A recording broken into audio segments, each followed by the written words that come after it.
Hi, I'm Terry and I'm nuts about stamping. I'm back today with another Sundays with Sizzix project. I'm going to make a Valentine's card using my Big Shot. I'm going to make a non-traditional Valentine's card because I get tired of the pink and the red. So I'm going to use crisp cantaloupe.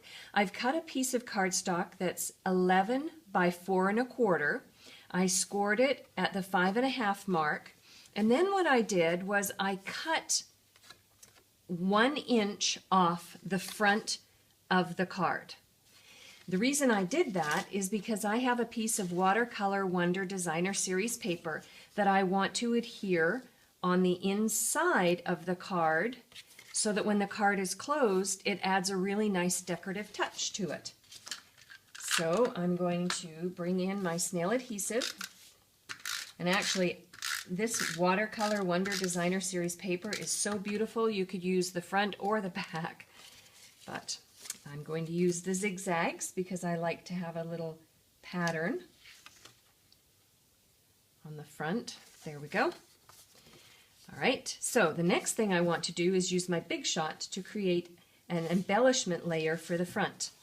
And I'm going to use the Banners framelits. Love these framelits. There's 6 in a pack and they layer perfectly with each other. So I've got my magnetic platform, the perfect platform to use whenever you're going to use framelits. I've got my bottom standard cutting pad, and I'm going to cut 2 banners out with 1 turn of the handle. I've got some Wild Wasabi cardstock, and I've got some Whisper White cardstock, and I've got 2 different sizes of the banners. You can make your banners whatever size you want.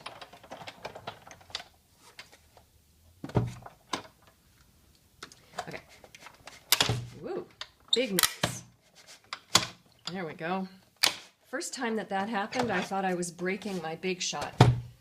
It's a relief to know that I'm not. All right, so there's my Wild Wasabi layer, and here is my Whisper White layer. And I'm finished with my Big Shot, so I'm just going to move these things out of the way for right now.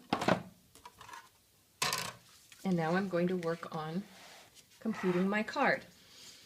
On the Whisper White banner layer, I'm going to add a phrase. I'm going to use the Hostess set that's Express Yourself, and it's got a little love you phrase in it.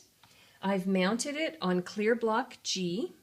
One of the colors in the Watercolor Wonder paper is Smoky Slate, so I'm going to use the Smoky Slate, and I'm going to teach you a technique called generation stamping.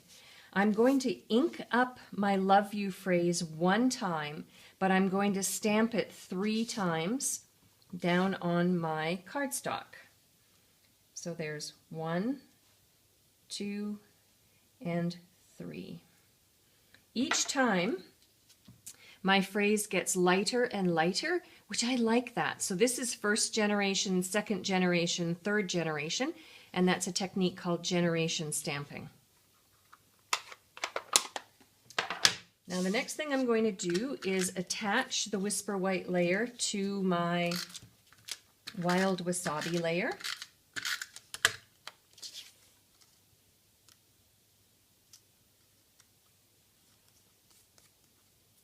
Like so. And then I'm going to bring in my card, and I'm going to use some Stampin' Dimensionals, and I'm going to bump up the Wild Wasabi layer so that it has a bit of lift off the card front, and it just adds a really nice touch to it.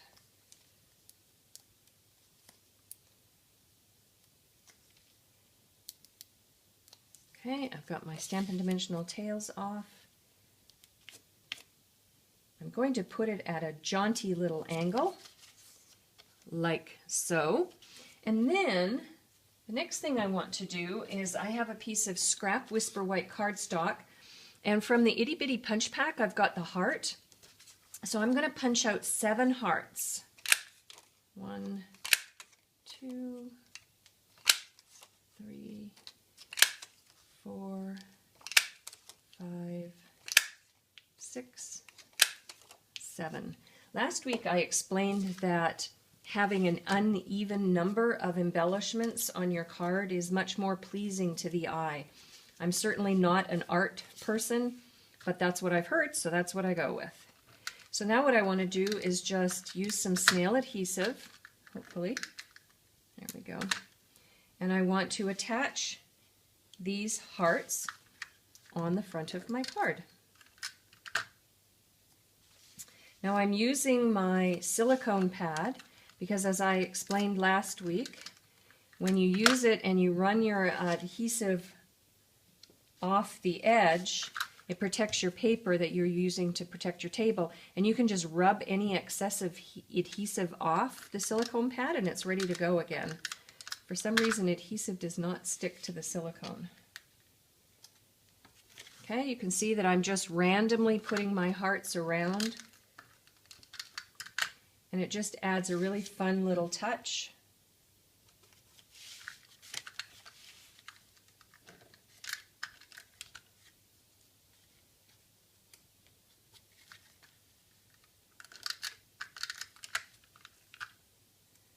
And one more right down there.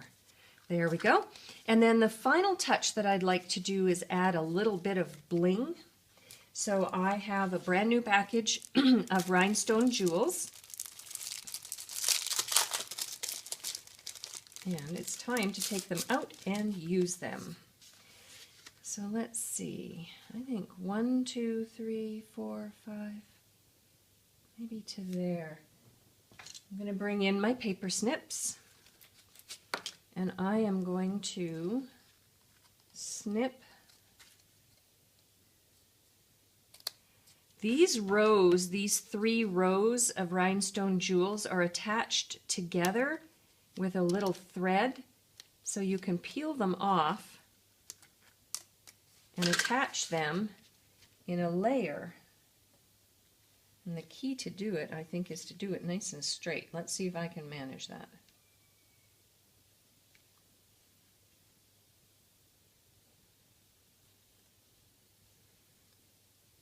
You can sort of adjust them as you go, and then when you're happy, just push it down flat, like so. And there you go.